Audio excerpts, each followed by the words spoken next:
So, do we first talk about Klay? I guess, because that's been the topic of, well, unfortunately, the Warriors discourse over the last couple of games on Twitter. And Klay today, once again, did not finish the game. It was Gui Santos instead of Klay Thompson to end the game. And of course, there has been a lot of discourse about that since, of course, Klay, we all know who he is and what he means to this organization, and well, how Kerr usually actually, keeps him out there even when he's not playing well. And this time he didn't. And Klay had some weird moments on the bench. Got into it with Nick Claxton, which was defending his teammate. So I'm pretty sure on Thursday what that may mean, kind of in the heads of some individuals and as a whole, but there has got to be a lot. Which I don't think is anything to be worried about. And in the post-game post-game press or locker room talk, however you want to call it, he talked about being, benched and how it's hard for him to accept. For how it's hard for anyone who's been at the top of the level to kind of experience different things. If I can interpolate it a little differently. But at the end of the day, he still talks about first how happy he was for Guy and for the young guys. So of course it's hard with the media needs the stories, right? So they need to ask him about the benching and not finishing the game out there. Instead of focusing on the fact that he was out there first praising the young guys, praising Lester Quinones, praising Gui Santos, praising Brandon Podziemski, praising Kuminga. And it was a weird listen, tough listen after, the initial praising of the young guys and the questions about him being benched. But it is what it is, man. And let's be real here. Klay has not been as bad as even I made it out to be early on in this season when him and Wiggins were both just kind of off or rough. I don't know how to say it. But he, out of these, how many games are we in now? 47 games, I'm pretty sure we're 22, 25. I think he's had a great stretch in at least 20 of them. And he's been kind of up and down in the 25, 27 or so other games. So no matter how you want to spin it, he's had a really solid season and he's going through a little bit of a slump. Part of it might be the sickness he got, because that could take a toll on you, of course. Some of it really might be that, he's feeling his basketball mortality, with all those injuries and slowing down. You see the young guys like Kuminga, like Podziemski taking over minutes and roles. So it's hard, man. It's tough. But I still believe in Klay, and I think he'll figure it out, man. And he was not that bad today, right? He took just 9 shots. His shot has been kind of weird. 8.6 rebounds, 3 assists, did really well all around, defended solidly. It was more about the energy. Sometimes, he can give off the bad vibe, quote unquote, after he misses. But what's really concerning is some of the landing, some of the drifting with his shots, and it feels like he does not have his usual balance, of course, which made him one of the best shooters ever. And could that be just some how can I say it? How can I word it? Could it be something that is stemming from the injuries, right?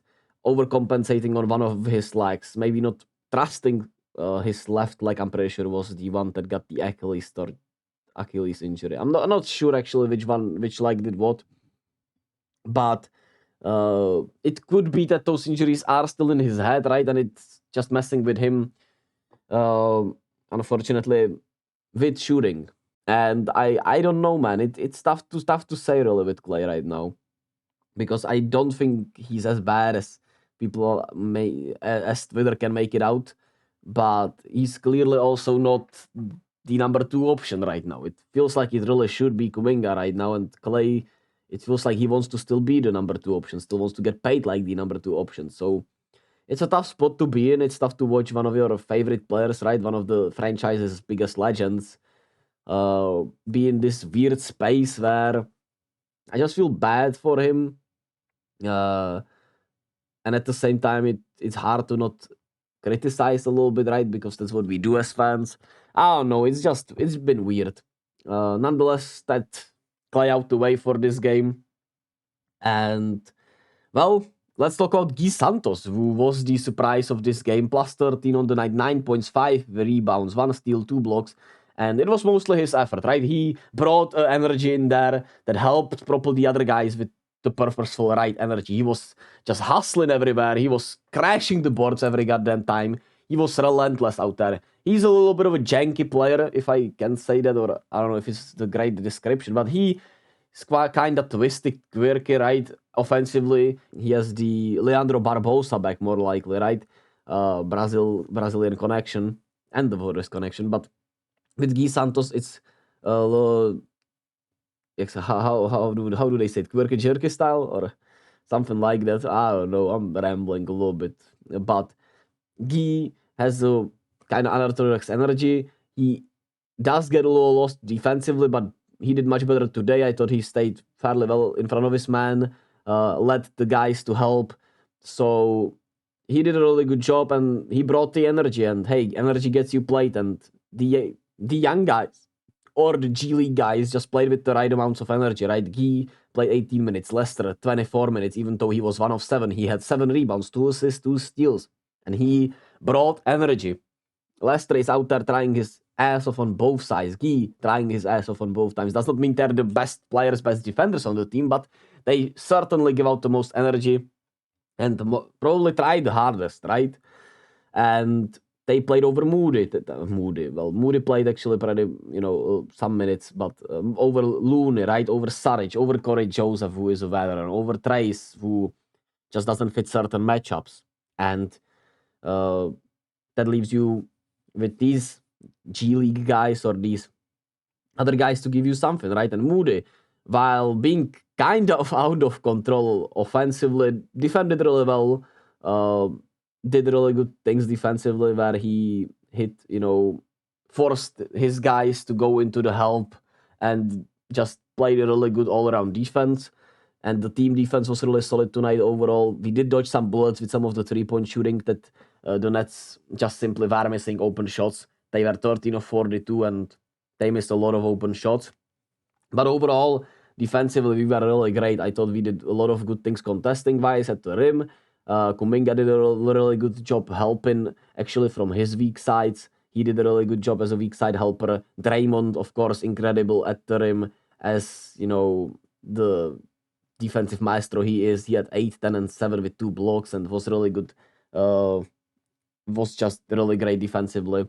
Such a shame his layups have been kind of off. Potts, he just does so many things all around well, right? 11 rebounds in 38 minutes, 15 points. His layup package has been really good. Made 3 of 4 of his free throws, 3 assists, no turnovers. Hopefully he finds his shot soon. Couldn't hit one today. He's been kind of questioning that shot, like how can I say it? Not as not pulling up as confidently as he once was. Could it be after that miss against the Lakers? I'm pretty sure it was in that overtime where he had a wide open 3-pointer that was put us up for, where the 3 ball has been kind of questionable, or the jumper has just not been as he's not used it as much since. God damn, I'm a little off today. Nonetheless, Potts was great. Kuminga had a great first quarter. Rough second quarter where the ball stuck in his hands too much. He had some rough turnovers just like against Atlanta, but he adjusted in the second half. They adjusted. They put him in much better positions. He also adjusted with not bringing the ball, with picking the dribble earlier, being more assertive with his drives, and it worked wonders, man. He bullied Mikal Bridges out there. And he was also great at getting to the rim, getting to the free throw line. 10 of 12 from the free throw line is beautiful. Got 10 rebounds. 2 blocks, 1 steal. Like I said, his weak side help was really good today. Didn't take a 3-pointer, which was nice to see. And it was wonderful to see him adjust, right, in real time in the second quarter where he was out of control. Ball stuck with him too much. To the third quarter where they were running the plays through him, right? The first 6 minutes of the third quarter were ran through Kuminga, and he dominated that game, and they were just letting him go to work, right? Those inverted pick and rolls. He had an insane dunk on Nick Claxton, and they even take advantage of him in the post. And like I said, he adjusted. He was seeing the floor much better in the second half, seeing the wall, seeing the doubles. They put him in better positions, which was great to see. So Kuminga is looking like the number 2 option. Steph is still Steph, right? 29, 5, and 3. 12 of 14 shooting, 12 of 24 shooting, 12 of 14 would be a classic Steph game. But he was really good. And it's nice to see that he's getting, more easier shots, I feel like. He's not been necessarily cooking one-on-one as much as he did throughout most of the season, with Kuminga's emergence as the number 2 option and another ball handler they can actually trust offensively. Gui Santos, like I keep saying, was really good. So some solid signs with, of course, Klay's everything being the question. Can he accept being the number 3 guy offensively behind Kuminga?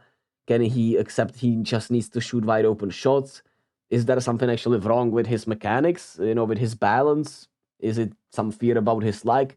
I'm pretty sure Uncle Alchemy, Athletic Alchemy on YouTube, Warriors channel GOAT, or Warriors content creator GOAT, talked about it throughout the season earlier. Then it kind of went off after he had once again those 20 games where he was really great. And now it's kind of back. I don't know what is it with Klay, but I know he'll figure it out. I just know Klay Thompson will figure it out eventually. And I hope he plays for the team, not for himself eventually also, because that would be the biggest bummer, right? Because he is a team player. He is a winner. And I hope he is truly not playing for that contract or for himself. Even though I know it's understandable, right? You want to get more money. You want to have financial security in the future even more. And it's hard probably to play when you don't know what's going to happen next year. But just like, in real life, gotta stay in the present moment and do what's the best for the team. And we'll see what happens with Klay and everyone. Nonetheless, a great win in Brooklyn. A really good fourth quarter where we were not that good run in the end. Kuminga, Gui, Steph, Draymond, and Podziemski.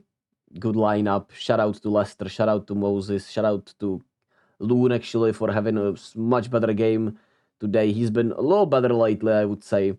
Especially since we're playing him only in small spurts. It's great to see him do some better things.